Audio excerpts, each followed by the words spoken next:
Young Life has pushed my interest in going into ministry. Before Young Life, I always had that gut feeling of like, maybe I should go into ministry, but I never went into it. I always was like, well, but I want to do something else.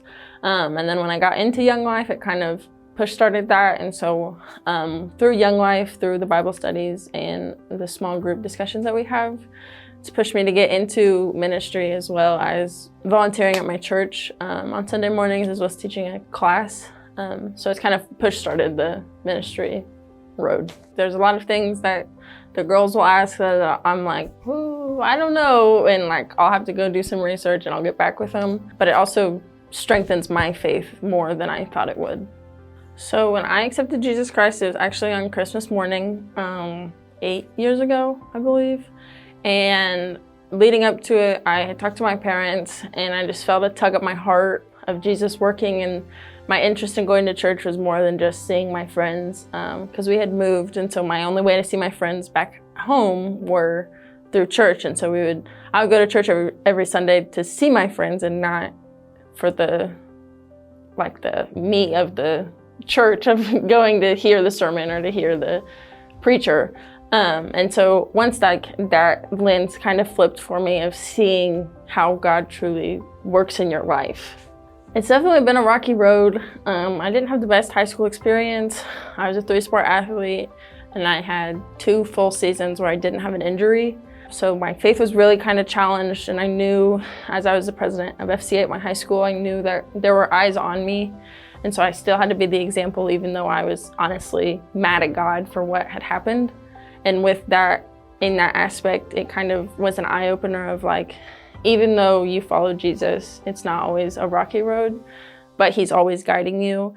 And in every obstacle that I have faced and challenge that I've conquered, I have seen the bigger picture, and it's brought me really to where I am today. Going into my freshman year, I snapped my leg in half playing softball over the summer. So then that wiped out my freshman year. And then going into sophomore, I ran cross country and I got severe stress fractures. So that wiped me out.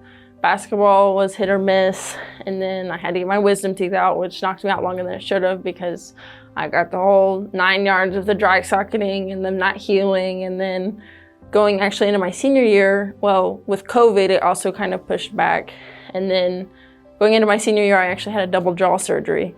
So that kind of it was a setback because when you have a jaw surgery, you can't, like I ran cross and I couldn't do it because of every step, your jaw shifts. And I was like, okay, so then later on, my jaw didn't heal it healed, but the hardware in my mouth actually fell. So I had to have another surgery. And so it was like I was recovering from something every season. So the best, like my favorite part of probably my testimony, besides the moment that I knew God was God, I broke my leg playing softball. I was a cross country runner, so I was at cross country meets.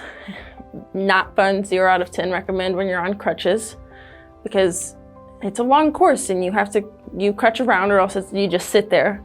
And so I was crutching around, and beginning of the season, this guy came up and talked to me, asked me what happened, and he's like, there's something deeper about you that I don't know what it is. I was like, what do you mean? He's like, you always have a smile on your face. And I was like, well, it's just the saying, control what you can control, because there's always a bigger picture. And kind of hinted at the fact of like, God's got my back.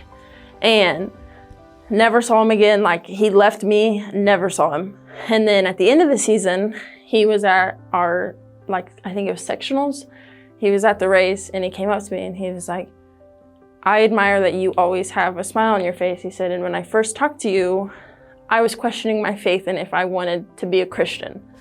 And I was like, oh my gosh, I would have had a conversation with you. I had no idea. He's like, well, by your actions, I actually got baptized, or I'm getting baptized tomorrow.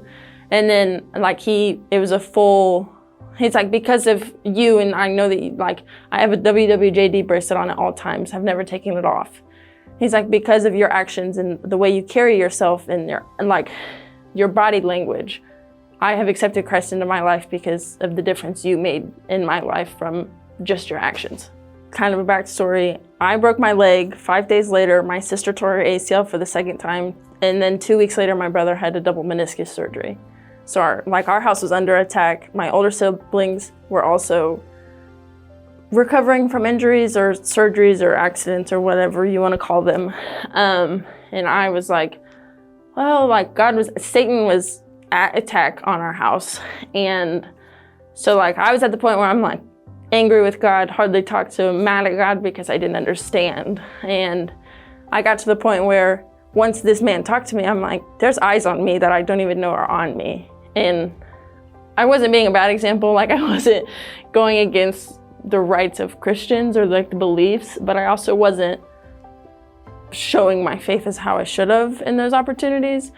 And so when he came and he was like, because of your actions and like the way your body language, it was like okay, God, like I see you working in the midst of the struggle.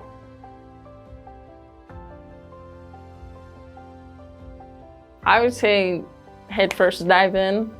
It's a long adventure. It is a rocky adventure, but it is worth every minute of it. And to know that you have something, like at the end of the day, it's you and God, and you always have that, and he always has your back no matter the circumstances.